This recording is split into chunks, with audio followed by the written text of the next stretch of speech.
Ramble. Thank you to Curology and BetterHelp for sponsoring this episode. I let you in. Fuck. Ooh. Welcome to Guilty Pleasures. Damn it. Spooky, spooky. Hey guys, I want you to talk to me. Yeah. Talk to me. Daddy. Oh wait, can I tell you a story before we start? Yeah, One sure. time we were on a family road trip, and my dad gets a work call. And I think this was the era of Bluetooth. So Yeah. he had one of those like dorky ass like side ear things. Yeah. 80s He guy. answers the phone and says, "Talk to me." Yes. And Yes. we roasted his ass mercilessly. I love that. That's a power move right there. That's an agent move right there. If Yeah. someone answered the phone and said, talk to me, I'd be like, oh, sorry, wrong number. Wrong number. What? I'm sorry. Talk to sorry. Didn't mean to call anyone who says that. Sorry, Dad. So we're not talking about schmoozhy agent voice, but we are talking about the other Talk to Me, the new A24 horror film. And this is exciting. Okay, it's spooky season. Yeah, It's spooky here. season. We got to do a horror film. Gotta do one. We tricked do it. Kelsey into watching a scary movie last Fuckers night. Yeah, we got me did. again. We'll talk about that. But we are still in strike world. You guys did an incredible episode while I was gone about Yeah, we did. the WGA strike. If Thank you guys you. haven't listened to that, it's excellent. You guys you. crushed that. Oh yeah, thank you. Really fun. I don't listen to episodes when I'm gone because they make me sad. But that one I did listen to. But SAG is still on strike. Yep. However, A24, which is the indie studio, months ago, they accepted All terms. Go ahead, Garrick. Yeah, they accepted all of the terms where they're like, we're not going to use AI to replace you in the backgrounds. We're going to pay you the residuals you deserve. And all of like the mainstay things they just signed. So A24 as a studio has an interim agreement with SAG saying that they can produce and cast SAG On members, the all right of that. side of history. Really is on the what right I'm side of hearing. history. And it's so insane because it's a smaller studio than these big ones, these huge ones, obviously, the ones that we've been hearing about for the, Lives. for Our our lives. entire lives. And this small studio is like, no, we'll agree to this. It doesn't matter. It's, really nuts. So joining us in studio today, we have a special guest. He's going to be very quiet, but we do have Bowie here. Bowie, don't you get off that chair. You're a little cute. Joseph Oh my God. He watched the movie with us last Yeah, night. he He was no help. did not No. protect us in any fashion. No, it wasn't a comforting lay at all. So talk to me.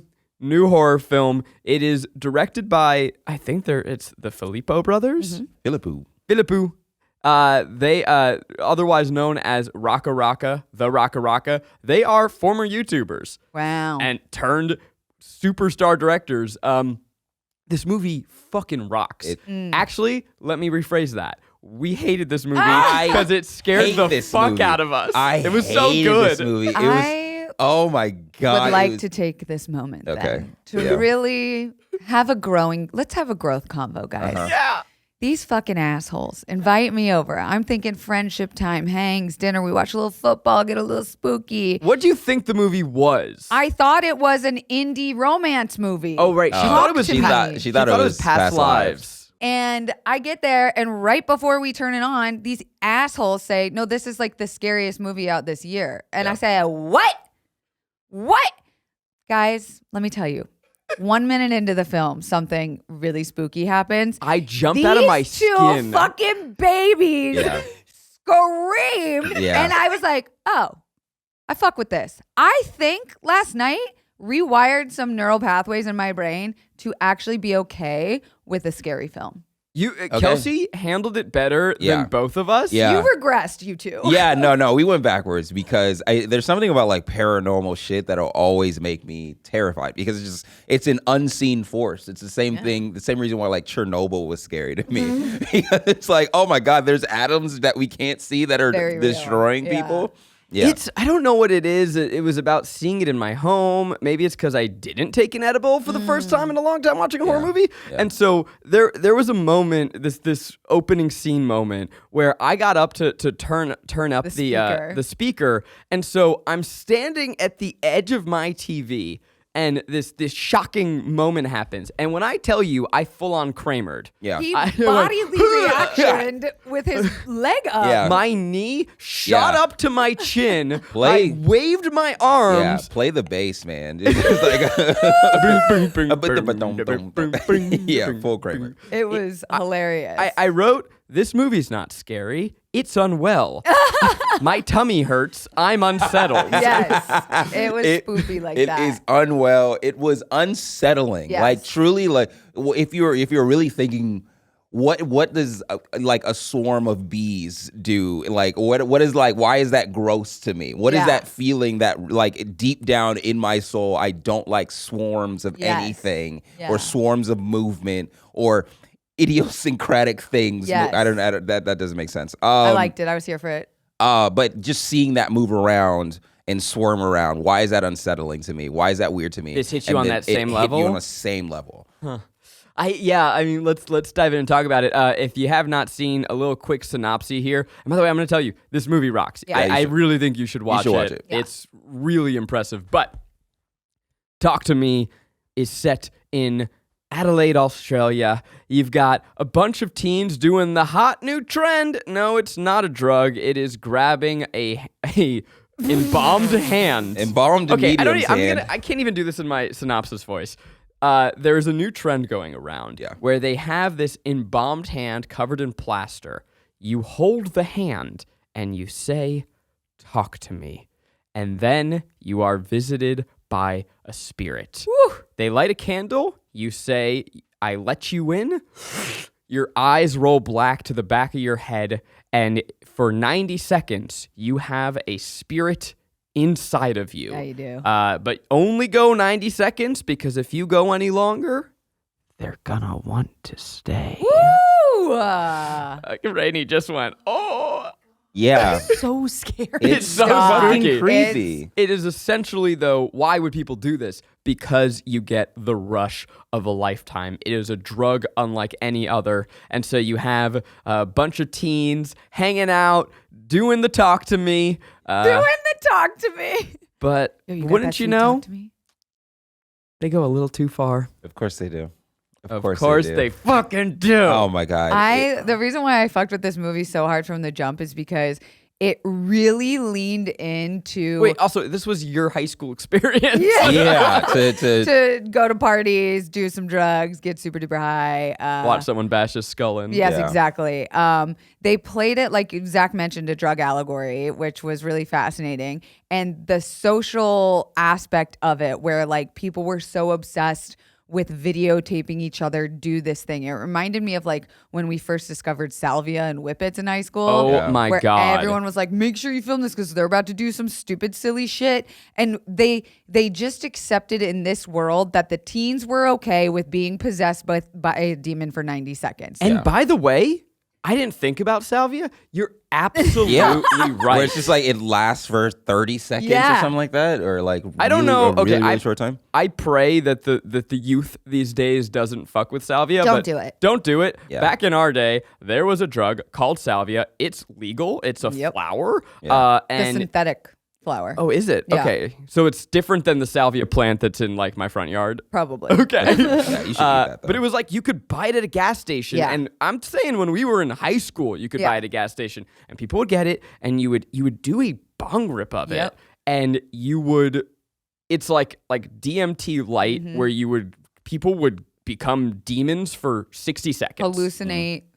But like go to another dimension, hallucinate. And we did it. Friends did it while I was there, and it was terrifying. I did it once, and my friends... I was pretending I haven't done it. I did it. Of course I did it. It was awful. awful. Well, when you said bees, I was like, oh my God. My friend's head turned into a swarm of bees. Oh, and that was me being like, for like 30 seconds, and then it was over. And I was like, oh, no thanks. 30 seconds. I remember watching my friend, the one you made out with at my wedding. Oh, wow. What's that guy's name? Great. Like we thought we were gonna have to go to the hospital. Yeah. And then 45 seconds it was over, and we were like, oh God, we're never doing this. Yeah, again. that But then you feel terrifying. like garbage for the rest of the day. It's just Don't a very do it, guys. drug. Very dumb. Dude, hold the hand. Talk to me instead of salvia. Yeah, I'd rather talk to a demon. Yeah. But so you have all these kids who are like, I don't even know where to begin with how impressed I was with this movie. Oh my God. And I was, I mean, angry. we can start with the first minute. Yeah. Watching someone stab themselves in the head. head. Like or Just that moment. I was like, that was super impressive. I've never seen that before. It's a cold open, essentially, where like we don't really revisit it until later in the movie, but like you just get this like, and it's a oneer, right? Yeah, it's like holy fucking shit. This is fucked up. This is bad, and then they like kind of just like move on to now our main character stories, where you're like, okay, this is bad. This has evil undertones, into the wrong hands. It's going to get dangerous. But the way that they had these teens act, where it felt so today, it felt so Gen Z, it felt so like, yeah, there's a horror happening over here, but like we got to get content, bro. Like, fuck yeah. Like, we still care about high school experiences. Yeah, like nobody really cared about this man who had a very, very scratched up back, shirt off, just in the room by himself, looking at a wall like a demon. The directors knocked this out of the park, and it has really impressive, tremendous style that evolves as the movie does. But for the first 30 minutes, especially for the first half, it's very naturalistic and restrained. Yeah. And we had to pause at one point because our food came, and 23 minutes in. Exactly. Yeah. We basically watched like the first sequence, and then we were like, oh God, we need to take a breath. Yeah, this is a lot. Yeah, but I turned to Garrick and I went, I'm mad because everything in me as a writer and director would look to overcomplicate this in a way that would make the movie worse. And there's a confidence, especially for first-time directors. They unveiled this world that felt very real. Yeah. And, we say that it's like, oh, it felt Gen Z, but it didn't feel like old people it didn't feel like a parody of it. Just felt real. I was dropped into this world of partying. These were real high school students. Yep. And this is how they would behave. Yeah. The way that they were on their phones, the way that they were filming things, it felt very natural, which makes everything that follows all the more terrifying. Yeah. It's you brought up last night about the how every time they film they had their flash on their phone. On their phone. So everyone has their phones out, and there's their phone flash. Their phone flashes so it's just a bright light while they're recording. It's not like just like, taking a picture and it flashes for a second. So their flashlights were on. And I was like thinking about that last night, and I was like, yeah, if you were to watch this on their phone as like phone footage, it would look like the Blair Witch Project. Yeah, it would look their version of the Blair Witch. Very, very creepy and today's version. And for them to like kind of not only like visually just have like visually have something that says I have my phone out, but also just have like, this is what this scary thing would look like probably through the guise of your phone. Kelsey and Garrick are going to switch spots for those watching on YouTube because Kelsey... Go ahead, No. Kelsey hurt her neck in a totally normal way. Yeah. I tore a ligament in my neck doing the gluck gluck, and I'm proud of it.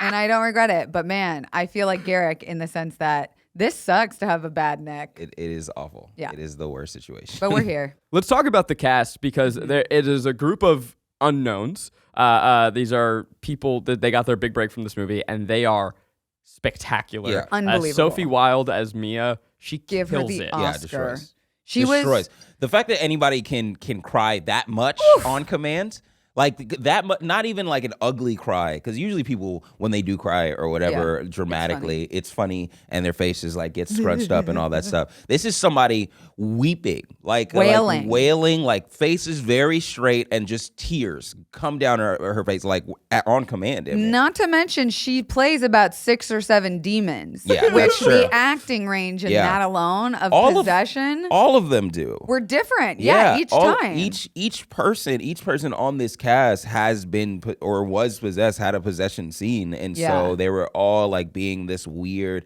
like even I'm sorry that we're jumping I'm jumping around to different people, but the boyfriend the guy who plays Daniel, when he gets possessed by the foot lady, oh my god, and makes out with the dog and all that stuff, I was like, I mean, at first you're just like, oh, this is just the romantic lead, and then he starts fucking acting, and you're like, god damn, bro, you're also fantastic. Our skin has a huge effect on our confidence. I struggled with adult acne later on in life once I got off birth control. I was not expecting that, and it can be frustrating to waste time and money on products that aren't formulated for you. That's why I recommend Curology. Curology makes personalized prescription skincare products. Curology's personalized prescriptions are formulated to treat your individual skin needs, from acne to the earliest signs of aging.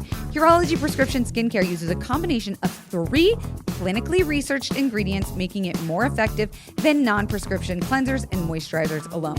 It's easy. Just fill out a quiz about your skin, share photos, and a provider will prescribe a personalized formula based on your skin's unique needs. Now, get up to 6 skincare products free, up to a $52 value, with free shipping and a no-cost consultation with a licensed dermatology provider when you go to Curology.com/guilty. Go to Curology.com/guilty for this free offer. That's Curology.com/guilty. Prescription products are excluded from free product offer. Applies only to your first box. Subject to consultation. New subscribers only.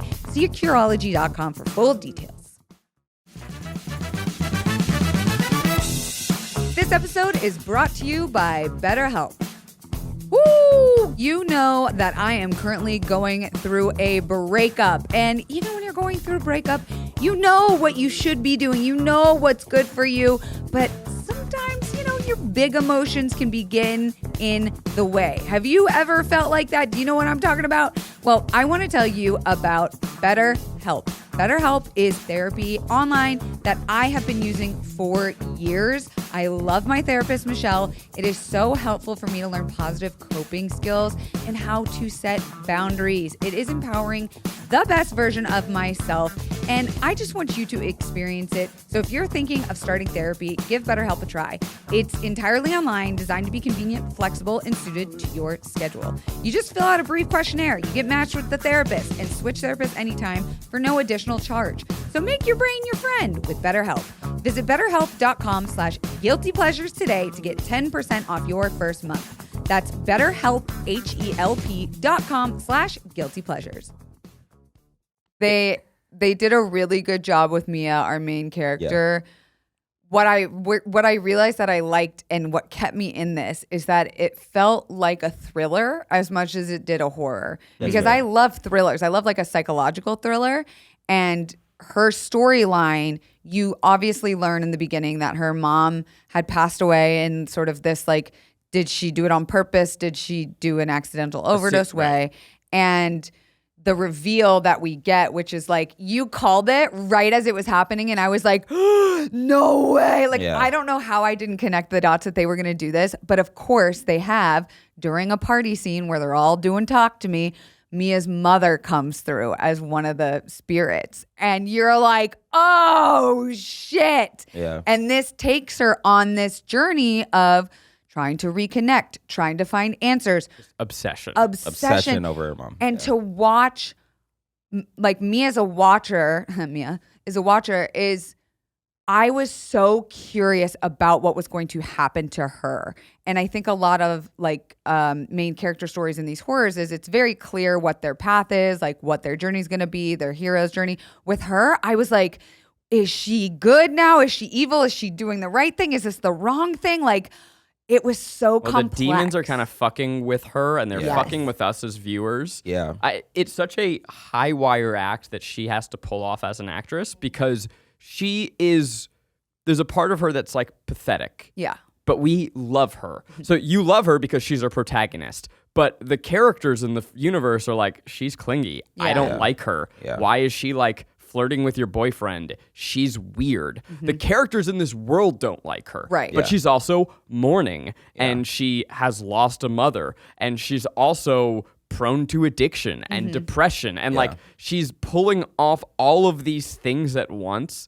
And she's possessed. And she's a demon. Yeah. And like, she's trying to save the world and maybe mentally ill. It's watching a character who is going, I mean, even we can just boil it down to that. Like watching a character who is going through crippling depression, but in a way that we as an audience love you and root for you, is a really hard thing to do. Especially when you, like, she's doing terrible things eventually. And we need to believe both of it. We need to believe that you are doing terrible things, but we also need to believe that there's a good in you that we love.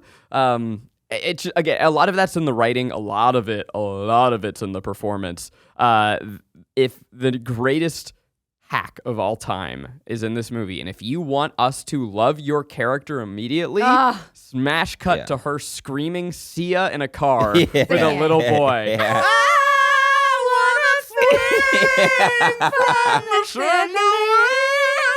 Like you It's just so funny. immediately Really went, I'm her, she is me, cuckoo cuckoo, we are It's one. my new Save the Cat is Scream the Sia. Yes. Sia.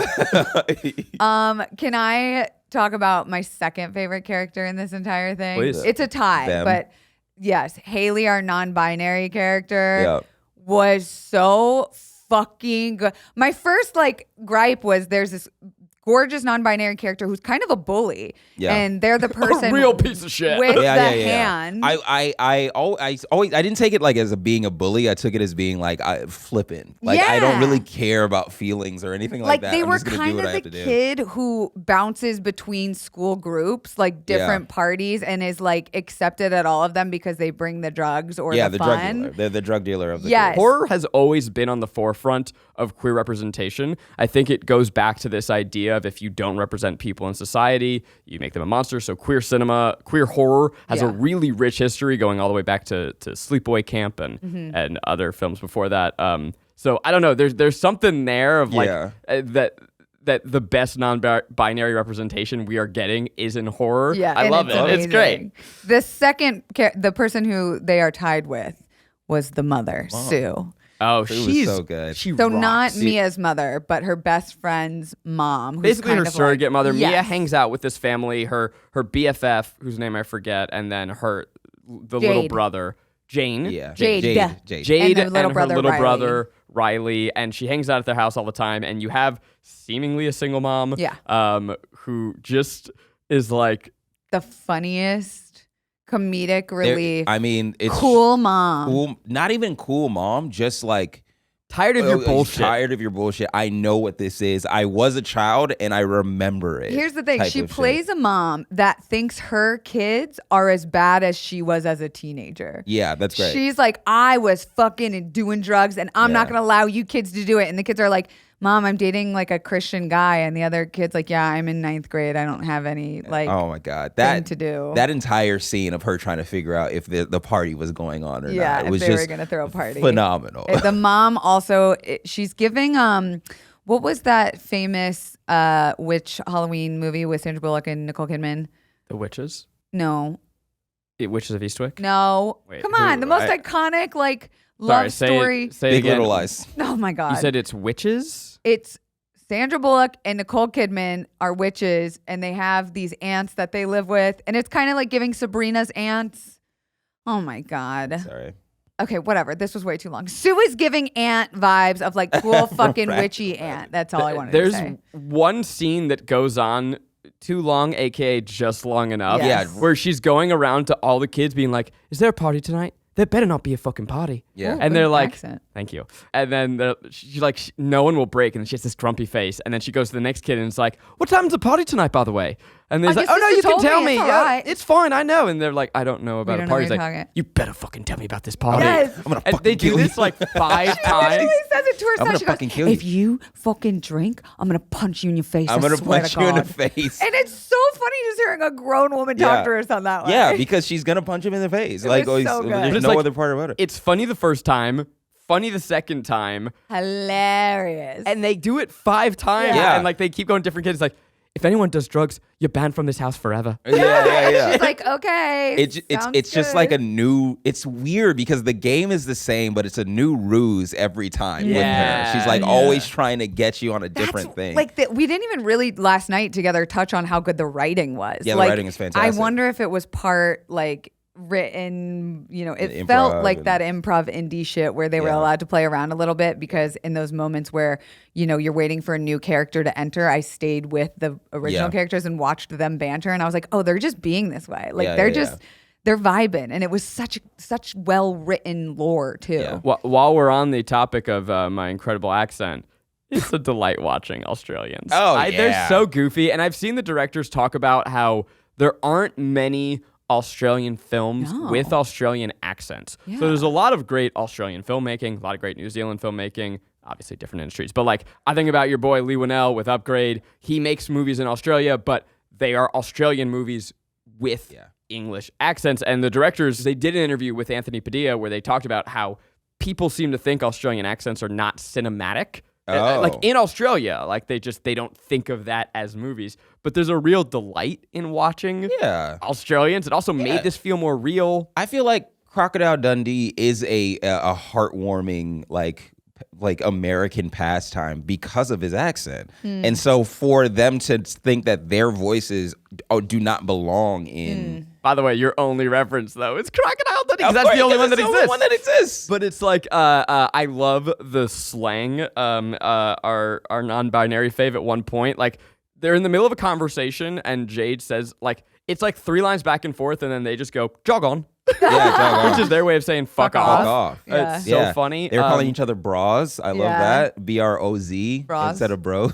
And then you get something that I have never seen in a movie before, which is Roadkill Kangaroo.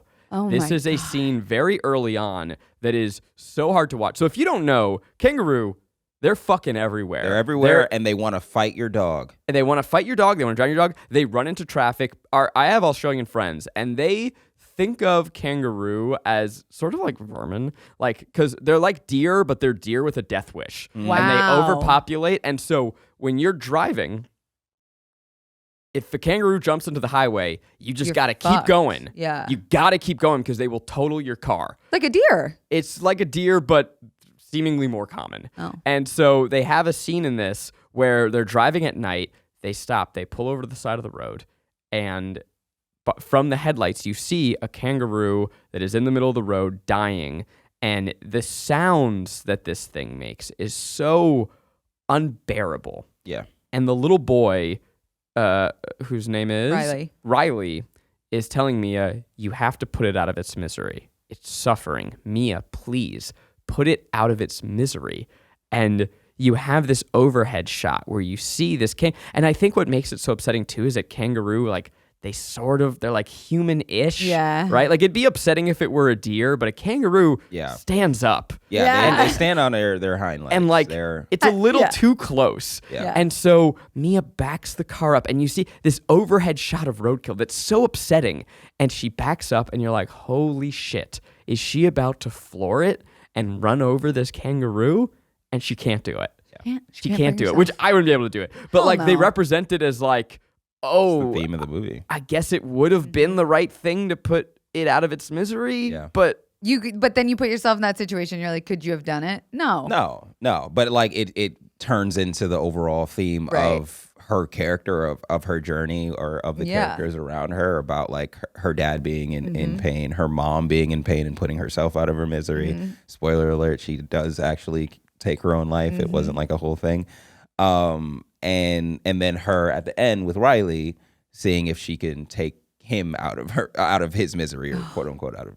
When the kangaroo thing happened, I like laughed because I was just like, this is so fucking Australian. It was almost funny to me that I was like, they can't be actually doing a kangaroo. Also, just thinking, like, you mentioned Upgrade. The greatest action movie of all time, as we all know, as we all like shout about and scream about and riot in the streets about. Australian director. This is an Australian movie. When their head goes back, I feel like it's a call to Upgrade, where he gets up. And it's the same exact shot. All right, we'll allow it. I know it's a reach, but hey, man, if the directors listen to this and it is a call to Upgrade, I fucking love you. Yeah, that was a sick. Those were sick shots. I did the fucking DiCaprio meme. I was like, it's on the topic of the theme too. It's rare, without going spoily into the ending. It's rare to have a movie where the theme is the wrong lesson. Yeah. Oh yeah. Right? Yeah. That's why I loved her. Mia character. is learning that, like, oh, maybe it is better to put people out of their misery. No, it's not. No. That's not the right answer ever. So I It's not your job to play God. It's you got to give people time to heal. Let's talk about Talking to Me. Talk to me. The drug, the ritual. Yes. You get it as like the first main sequence, and they do this drug a lot, but it is so exciting, and the tension build is great, and the filmmaking is restrained. The reveals are incredible. There's also something about because I've seen this trailer a good amount of times. I've seen it not like I can't wait to fucking watch this movie. No, but it played.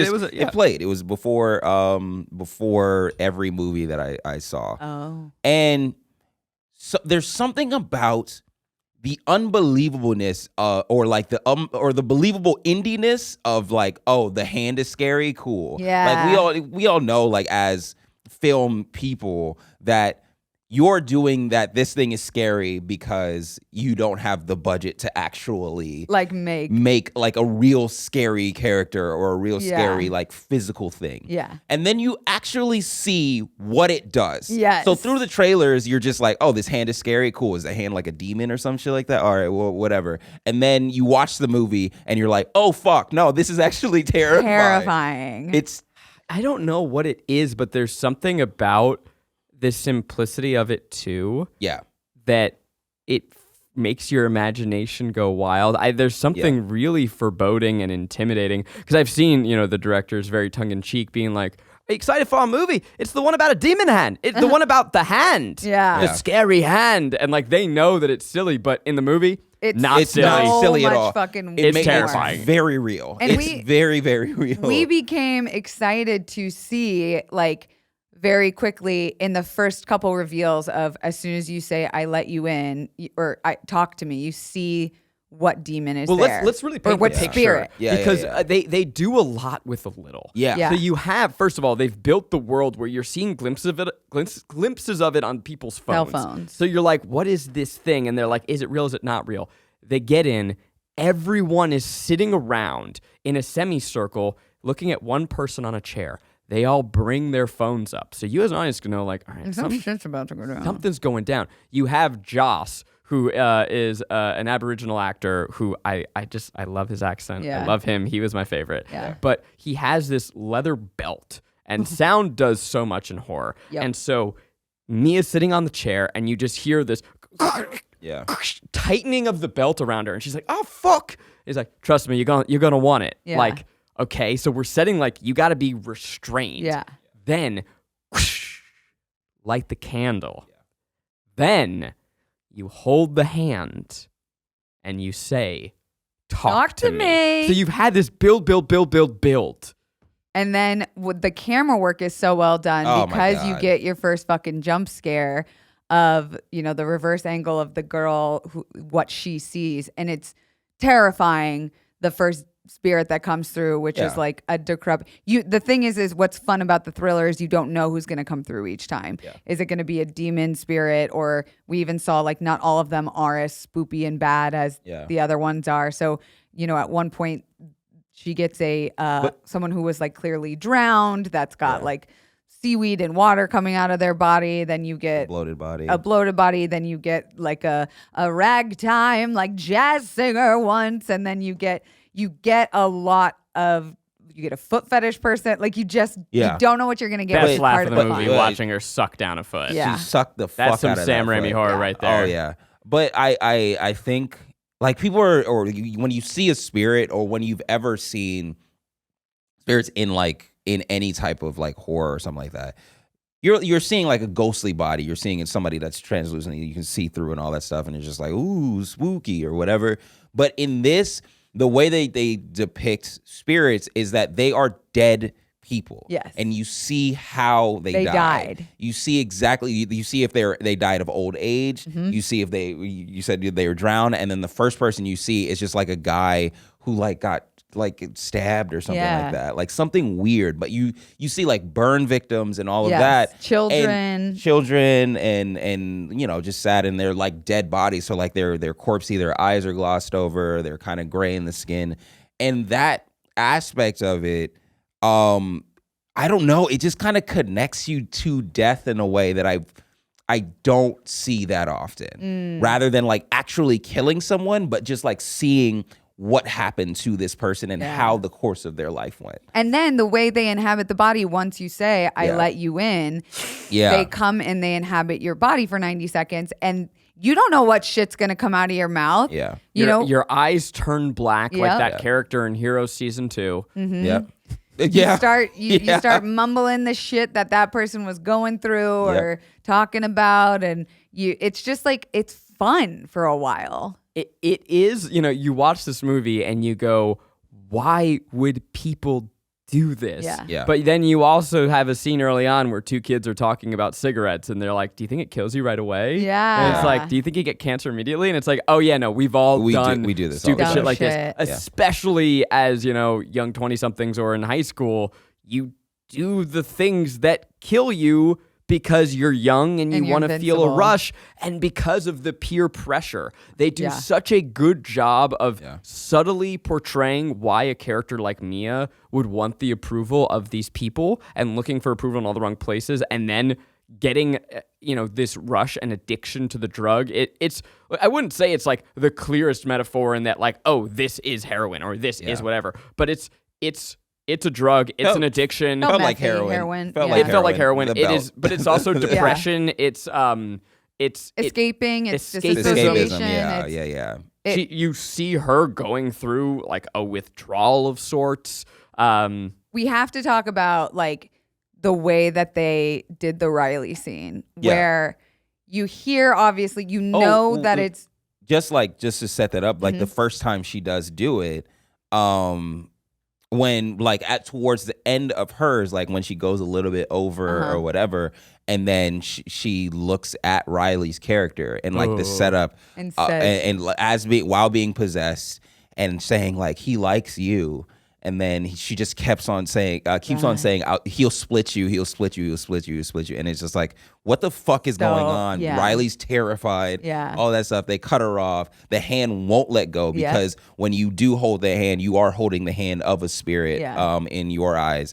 And then we get to Riley's scene. So you've been watching we're going to be getting into a little spoily territory. We're definitely spoiling this. I want to tell you, this movie is like, do you remember those old commercials where it was like, this is your brain on drugs. This is your brain on drugs. And then it shows the scrambled eggs. Yeah. This would have been the best. Yeah, that's the perfect propaganda.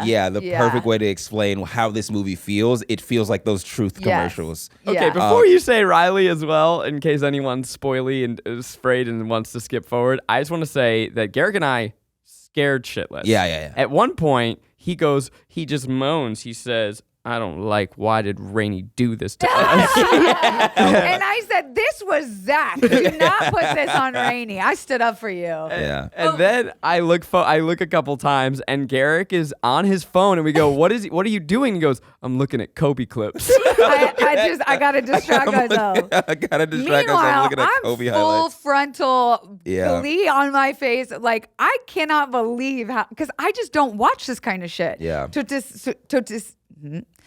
So to see specifically the Riley scene, wait, okay, one more, fucked me up in the best way. I'm looking down my notes. At one point, Garrick just gets up and he like starts for the door, and we go, where are you going? And he goes, I don't know, just not here. I don't do well with paranormal shit at all. Because it's like, I don't know if that shit is real. Is this technically gore? Like, what was that scene? Yeah, that's definitely like a gory scene. Because it was graphic. Yeah. The Riley's, 15 years old? Yeah, so Riley's 15 years old. We think Mia's mom comes through. Mia wants to extend the time. Well, he's begging. Yeah. Riley is begging to get a goat. And they're like, you're a kid. Yeah. You can't do that. Jade, his older sister, is like, no, you can't do that. Leaves. And Riley's like, all right. 50 seconds. 50 seconds. And of course, we think, whether we ever found out if it was actually her mom or a demon pretending to be her mom to get Riley's body, comes through. Because of the setup of this, whatever this spirit was or demon was, really wanted Riley. They do a great job of creating dread and then misdirect. So earlier on in this scene, you've seen Daniel, the friend, go, and his head reaches back and he's choking. He's doing this, and Mia's screaming, he's choking, we have to help him. And our non-binary homie's like, let it go. there it is. And you're watching on the timer like 10 seconds of choking. So we've already established like, oh no, choking. I don't know if you guys felt that dread, but I felt this dread. Yeah. And so now when Riley's going, his head goes back and he's choking for a while. Yeah. And in my mind, I'm like, holy shit, he's too young. This kid's going to die. Yeah. So you've set up this, what is turns out to be a misdirect of what harm is going to befall this kid. Oh no, it's going to be this thing they set up. But No. He becomes Mia's mom / maybe a demon pretending to be Mia's mom. Mia obviously wants to extend the time so that she can keep speaking to her mom, who is giving this apology for leaving her, for potentially taking her own life, or that maybe she didn't do it on purpose. It was an accident. And Riley's been holding on to the hand for too long. And all of a sudden, the sister bursts back in the room, sees what's going on because everyone's starting to scream because he can't let go of the hand. And whoom! All of a sudden, we see something we haven't seen before, which is Riley in the chair gets thrown across the room. Before that, oh God, I forgot. How could I forget? Before that, he is for like it reaches like a minute and a half or whatever, because she still wants to talk to her mom, and then her mom gets cut off or whatever, and then it just goes silent, and then Riley hits the ever loving fuck out of his face on the corner of the wooden desk. Bashes his head down like one of those little birds that pecks into water. Yes. But it's a child's head against concrete. It's a child's head against concrete. And you're this just is like, oh! Yeah, this is, Oh! there is some form of safety that we have seeing kids or somebody under 18 not being brutalized, not being hurt. And in Australia, I guess they were like, we don't give a fuck. We're going to hurt this child. And because you got lulled into this place of safety, you are then so shocked when you see him get, like, literally to himself hurt to a level or to a degree that we don't. He tries to pull his own eye out. Oh, my God. That was, oh, my goodness. Yeah. And I want to say, we didn't mention this, that Maggie watched with us, too. Both Kelsey and Maggie did better with that than Garrick and I. God. We were eyes closed screaming. It's just I can't with eyes. No, I'm not good with eyes at all.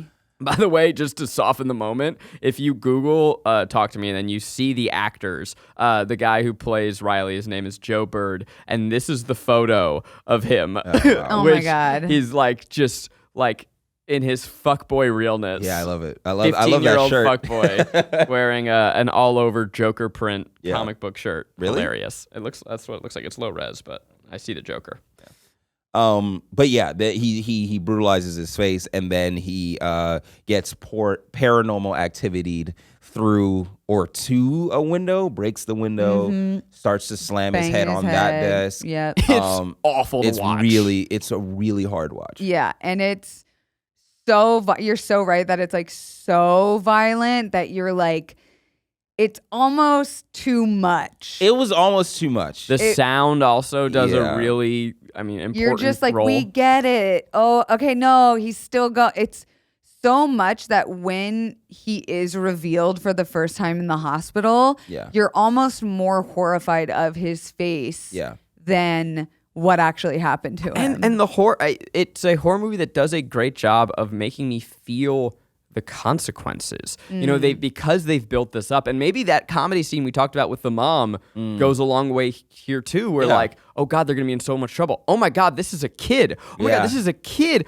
All of everyone's life is gonna be ruined by this horrible decision. Don't do drugs. Stay in school. It is this dread of watching a child bash his face in, but you're also watching an entire room of people whose lives have just been shattered by drug use. Yeah. And it's like awful. It feels fully awful. Yeah. And I'm sure everybody in high school has had some guy or some kid that has like hurt themselves on drugs or has like jumped in a pool and like busted his head open, did some dumb shit. Right. Yeah. Like there are always these stories about this one kid that was too high and fell off of a banister and passed away. Or like too many people on another banister and that broke. Ooh.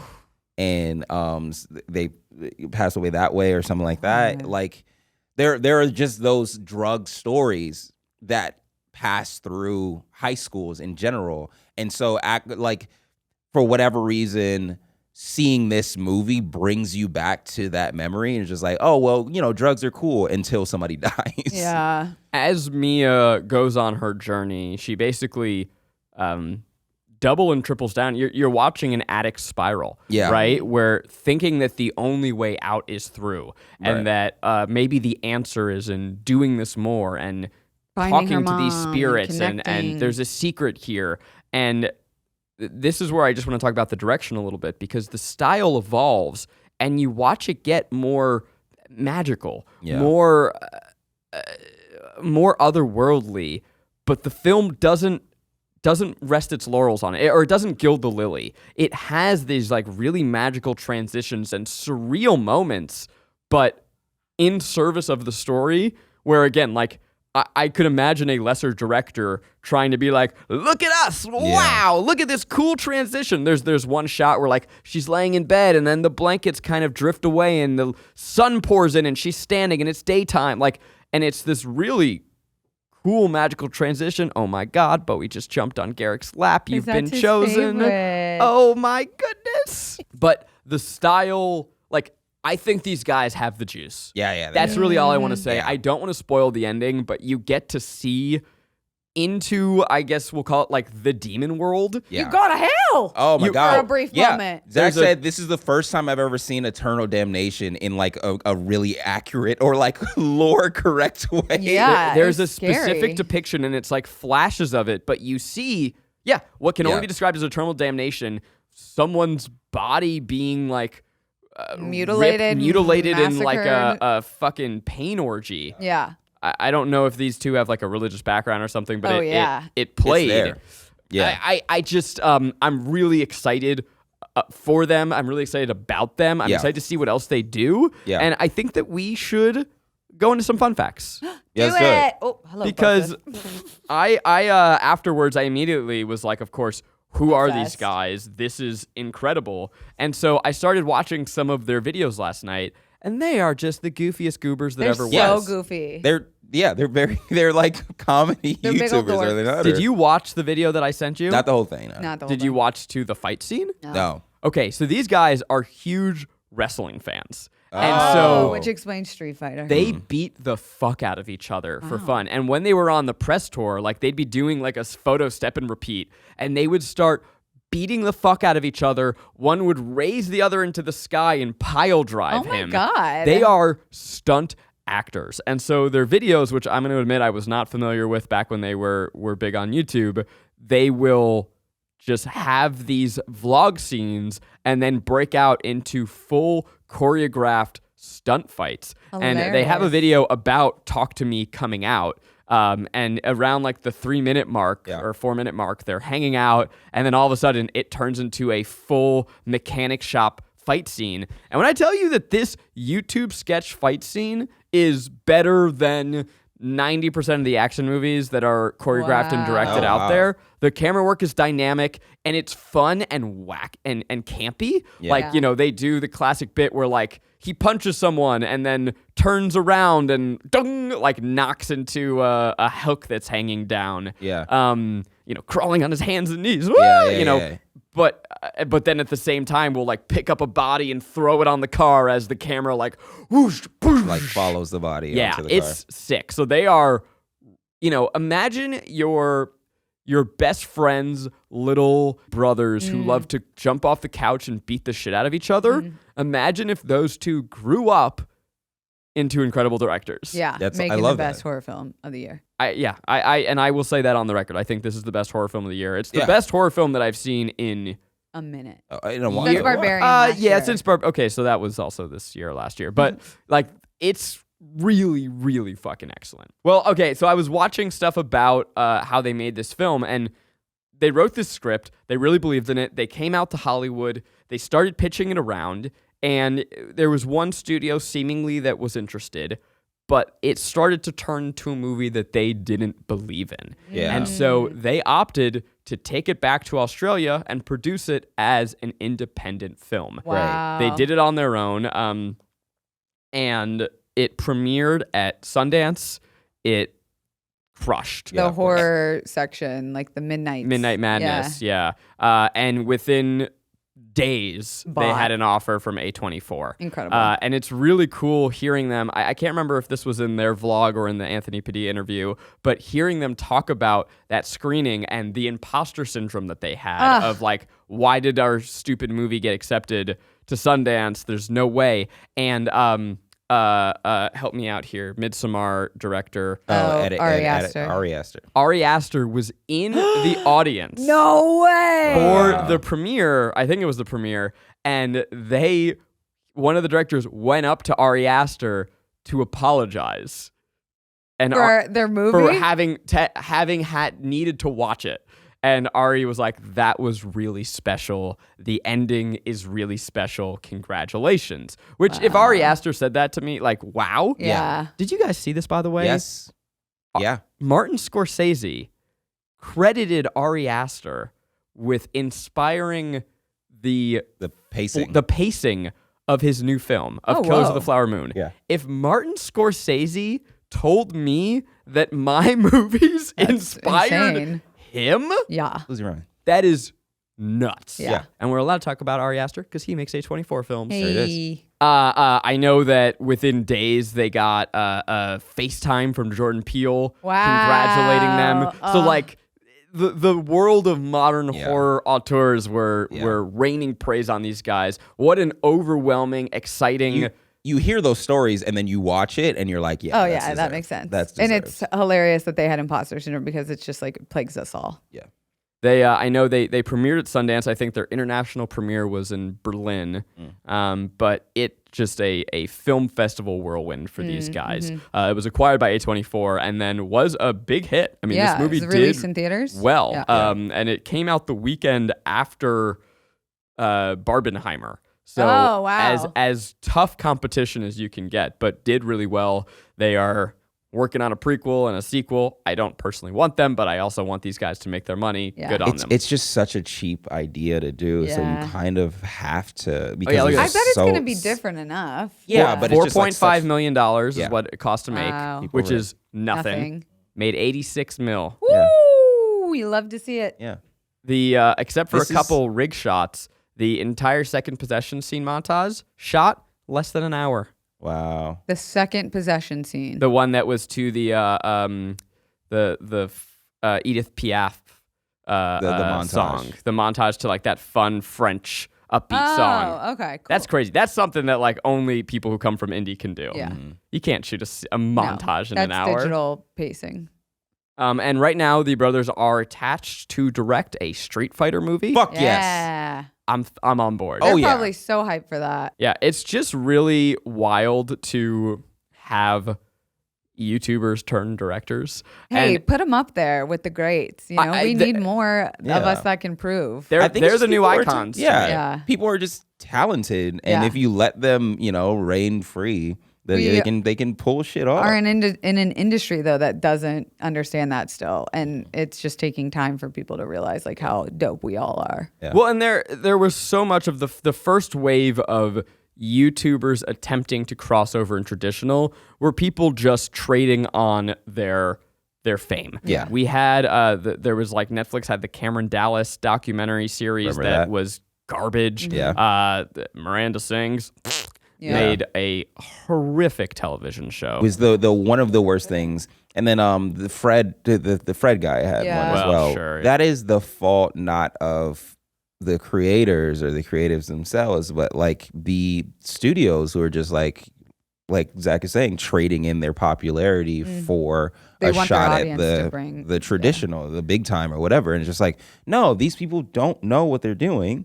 And you're throwing money at them saying like the money will explain what to do. It's like, no, look for these kids who have been doing sensational fight scenes, like Zach was saying, but like pick them out. Have like an actual eye for talent and then give them the shots. Yeah, I love it. I'm a fan. I'm a stan. This is a full P. This movie is a pleasure. Yeah. Full P. There. I mean, we are. Wow. Yeah. We are just doing good movies at this point because we are strapped for content as far with the strike going on. But even still, like, this was impressive to a level I haven't experienced in a while. Like, this, like, what a fucking debut for someone to confidently come in and fuck shit up. Honestly, it is the best, like, start or debut since Get Out. This is the best, like, just confident filmmaking that I have seen in a while. I like that. There's, I mean, because we loved Barbarian, but Barbarian is like not to compare. There's no reason to go 1-to-1, but like that's a goofy romp. It's goofy. This is unsettling. It's terrifying. Yeah, it's unsettling. It makes you afraid of the dark again. Because there is that scene of, like, some lady just in the corner, and you're like, what is that a pile of clothes? Oh my God, no, it's a dead body. Yeah. So yeah, this was crazy. The Eternal Damnation scene is burned into my memory because it did feel like a religious depiction of it. I don't like scary movies at all, but I can't say enough good things about this. Oh yeah. You got any recommendations for the world? Ooh, I am currently reading a very, very good book. I want to get the person's name right. It's called Becoming the One, and it is by an author named Shiliana Ayana. And it's very good. What is it? It helps you rewire your patterning. So if you're someone that finds yourself making the same mistakes in relationships or like trauma-based patterns from your past, this is very, very good. Every page feels like a personal attack, and I love that because I do think it's helping me see, I used to think anytime something big happened in my life, I was like, I'd hit a rock bottom. I'd be so emotionally drained and da-da-da-da. But this kind of teaches you about, like, hitting a local bottom. So it's like you haven't just fallen off completely and unlearned everything you've done. You're just hitting, like, a local bottom that you need a couple little reminders of how to get back on the saddle and, like, heal and grow. So Becoming the One, it's very good. My recommendation is read a classic book. Oh. I was on vacation. I went to the bookstore and I was like, you know what? I fucking love Kurt Vonnegut, but I've never read Cat's Cradle. Why am I gonna like try and read the best new book when there's 100 years of literature that I'm negligent on? Cat's Cradle rocks. Everyone knows that, or maybe you've heard and you haven't read it. There were sequences in that book that took my breath away. It is funny and absurd, but it's about the nuclear war anxiety. It is about the futility of war, the inherent absurdism of life. It weirdly reading it felt like an absurdist take on Oppenheimer. Oh, wow. That's funny. It's not about the creation of the bomb, but like it is. I don't know. Yeah. It rocks. I love Vonnegut, and if you haven't read a great book that's been in your mind for a long time, go read a great book. All right. On the topic of books and of horror and of ghosts, read Later by Stephen King. It is about a kid that can see ghosts in the Sixth Sense. And they do call it out several times, and it's kind of, I mean, he does call it out several times, and it's very funny. But it is like what somebody would actually do with that ability. Ooh. And the ghosts in the book cannot lie to him. So when he talks to them and asks questions, they can't lie. And he uses it to help his mom write a book. Oh, it's really good. It's really, really fucking good. And then also in the topic of dead bodies, the bodies he sees have been killed. And so he interacts with one that shot himself. Whoa. And the gruesomeness of it is like, oof. Pretty crazy. So Stephen King is Halloween indeed. Yeah, he's a fucking god at horror. Stephen King's a god. This is a new Stephen King? This is a new Stephen King. This is like within the last 2 years, I think. Well, happy Halloween to all of you. Ooh, we hope you have a spooky time. Yep. Yay. And maybe we'll do another spooky movie next week. I don't know yet. Nice. Thinking about it. Yeah. And wishing you just a good time. I'm at Condi and all things. I'm Kelsey Darragh on all the things. I can't do the accent, but I'm Garrick Bernard on all the things. I'm at Garrick Bernard on all the things. There it is. Thank you. Do we think this is convincing, or is this more New Zealand? I think it's more New Zealand. I don't know the difference. It's more New Zealand. Yeah. I think it, but because I'm nailing that, I think I just need to keep it. Yep. Yeah. Or am I not nailing it? You're doing it. We love it. Well, now you're going a little weird. I'm hearing that we love it. Zach, jog on. Till next time, talk to me. Talk to me. I let you in. Jog on.